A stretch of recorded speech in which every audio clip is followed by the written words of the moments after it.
I know many of you are struggling with having to read labels and not only avoid foods that contain your allergen, but also foods that say may contain traces of allergen. For food allergy moms, navigating these vague warnings can feel like playing food roulette with our kids' safety. But what if you didn't have to live in fear of every may contain label?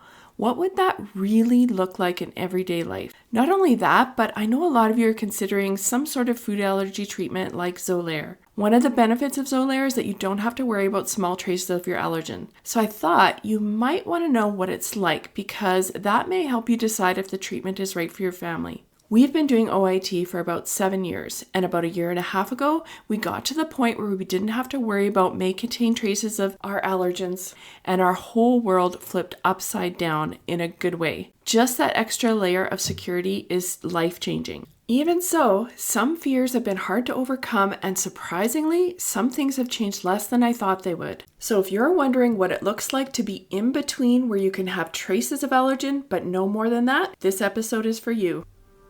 Hey food allergy mama, if you're here, you've likely experienced the scary and lonely food allergy diagnosis with your child. Unfortunately, food allergy parents aren't taught how to navigate the food allergy lifestyle, and it's easy to feel alone and discouraged sometimes. But I'm here to show you that food allergy life, it doesn't have to feel restrictive, scary, or isolated. I'm Karina, and I'm a 17-year food allergy mom and food allergy coach at Friendly Pantry Consulting. I specialize in making food allergy life safer and less worrisome for food allergy families like yours. I'm not perfect, but over 17 years, I've learned a lot the hard way, and I'm sharing the secrets and resources you won't hear anywhere else that will help you feel confident living with food allergies faster and easier than I did. From introducing allergens, travel, navigating school, and educating friends and family, this podcast will give you the essential tips and strategies you need to help your food allergy child and family thrive. Welcome to the show.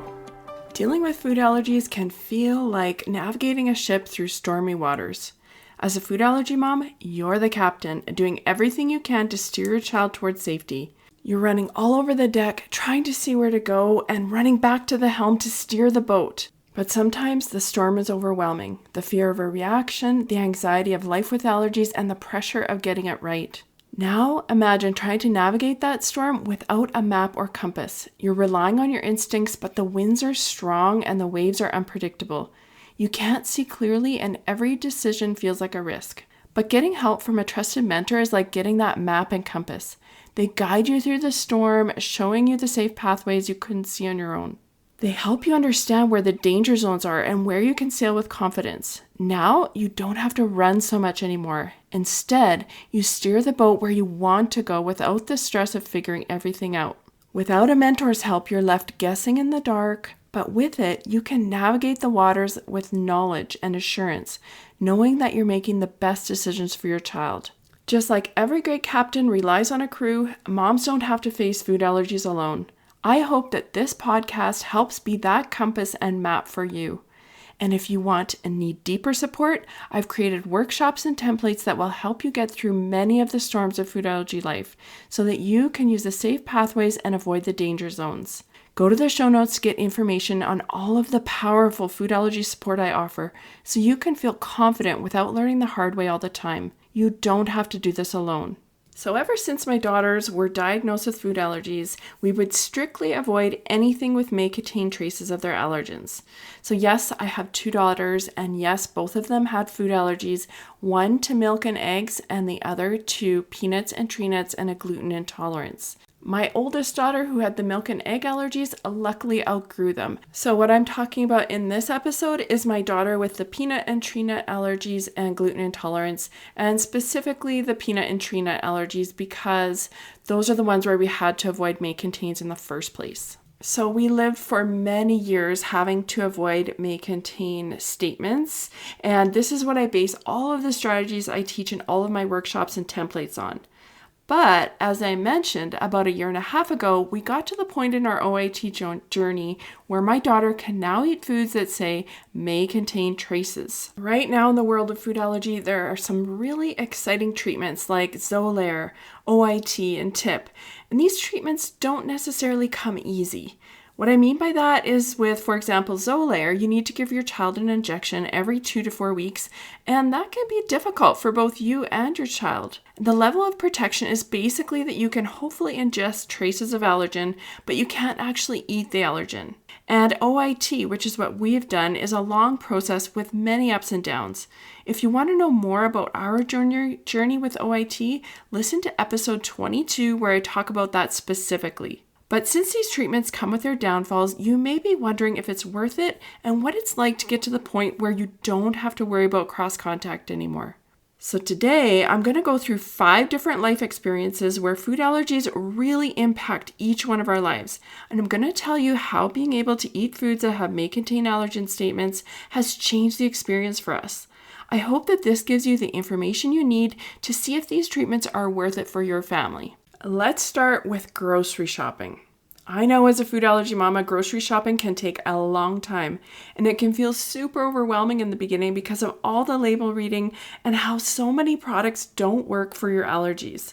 Let's be honest, it can feel demoralizing to shop with food allergies. So now that we may contain traces of allergen statements, it feels like a whole new world.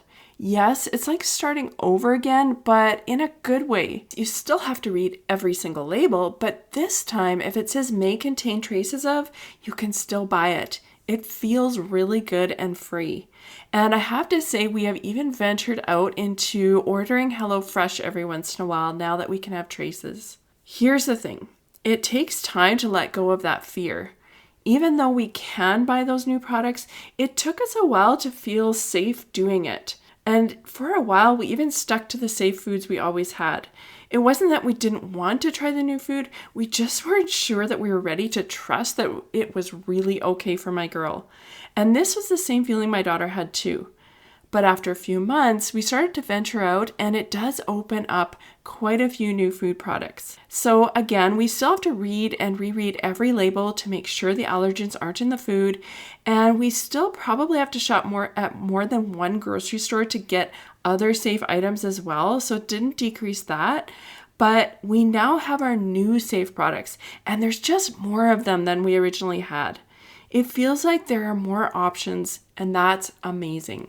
Okay, let's move on to school. Now, keep in mind that my allergy girl is in grade 11 of high school, and allergies in high school are just different because there's less hand-holding, and kids are really required to advocate for themselves, let alone they aren't with the same teacher all the time. So it's quite different. But if my daughter was still in elementary or middle school, honestly, we would still do the same things as we always did, which means that we would meet with the teachers and the school every single year. We'd educate each teacher about food allergies, the epinephrine, and all their required accommodations. But I don't think that we would have to worry about things like, let's say, the lunchroom as much, because traces of allergen would now be okay. And that said, there could still be no sharing of food, and we would still have to figure out what to do with the classroom celebrations like birthday parties and treats. We have never let our daughter eat birthday party treats from other people's homes, and that would not change. And you might ask, well, why would you not let your child eat birthday treats at school when you don't have to worry about whether there's cross contact, as long as you know there isn't any nuts or peanuts in the cupcakes? And I would say it's because there's so many people who still don't realize what they put into treats. So for example, they may not actually put peanut butter in the treat, but they might still put Nutella in there, not realizing that Nutella is actually made with hazelnuts, which is a tree nut and is one of my daughter's biggest allergies. Or consider the same for dairy allergies. Sometimes people forget themselves. For example, they may not actually put milk in the cake, but they may use butter, forgetting that butter is actually made from milk. So there's just too many mistakes that can and do get made. So many reactions I've heard of are people eating food that they thought was safe. And this could mean that people who made it told them they didn't have any of their allergens in it, when in reality, that person who made it didn't realize that an ingredient they used was an allergen. So an example of this was Oakley Deb, whose parents are founders of Red Sneakers for Oakley organization. The Debs family tragically lost their son to anaphylaxis and have now created an amazing organization to help spread food allergy awareness. Oakley ate a piece of cake that unknowingly had walnut extract in it, which he was allergic to.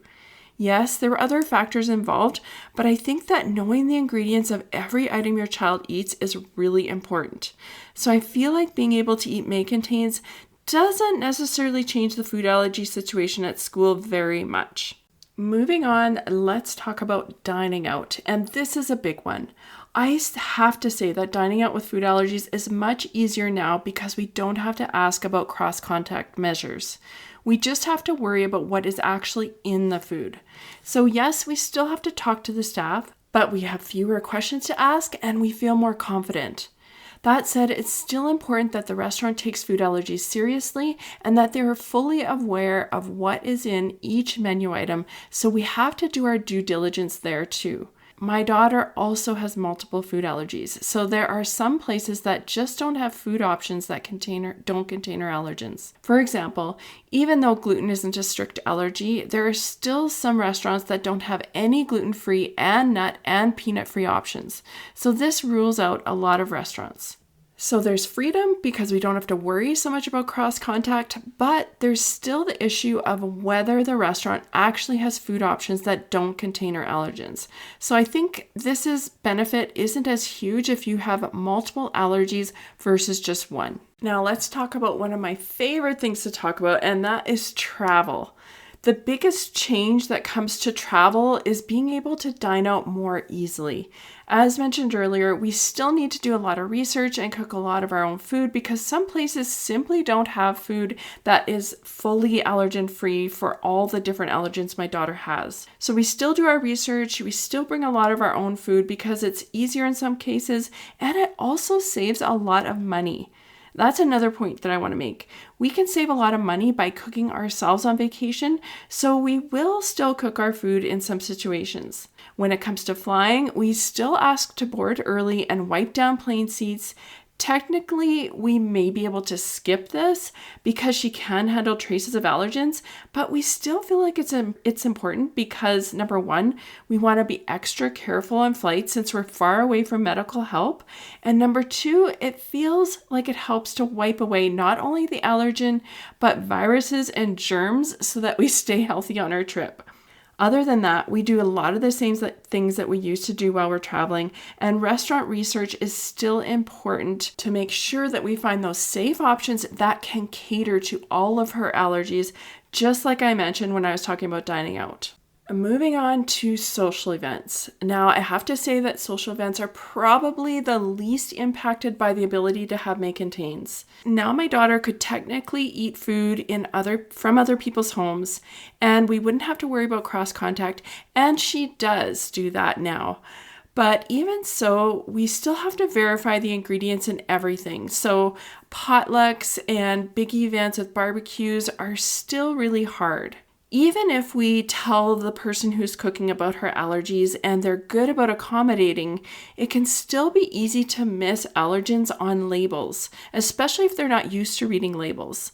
So I still get them to send me ingredient lists and pictures of the labels if they're cooking for my girl. And because we have multiple food restrictions, it can also be hard for the host to know what to make that's going to fit her requirements. So that means we still bring food that's safe, or we give ideas to help the host as much as possible. Okay, friends, I hope that this episode has given you an idea of what it's like to live in the in-between stage, where you don't have to worry about may contain traces of allergen, but you still have to worry about the main ingredients in every single food item. What do you think? Was it helpful? Let me know your thoughts. Send me a DM over on Instagram at Friendly Pantry. I love hearing from you. And if you found this episode helpful, please leave a 5-star review so that other food allergy families can find this podcast and get the help they need. Thanks for listening, and bye for now. Before you go, Mama, if you love this episode and want deeper support, head over to friendlypantry.com to see how we can partner together to keep your food allergy child safer and worry less. There's no need for wasting time searching all over Instagram, TikTok, and the web to get the practical knowledge you need for your family. While you're there, grab your free Food Allergy Kids Empowerment Guide or the newly diagnosed checklist today. Topics are not medical advice and are the opinions, views, and property of Friendly Pantry Consulting Incorporated. All rights reserved. Always contact your board-certified allergist, immunologist for health advice.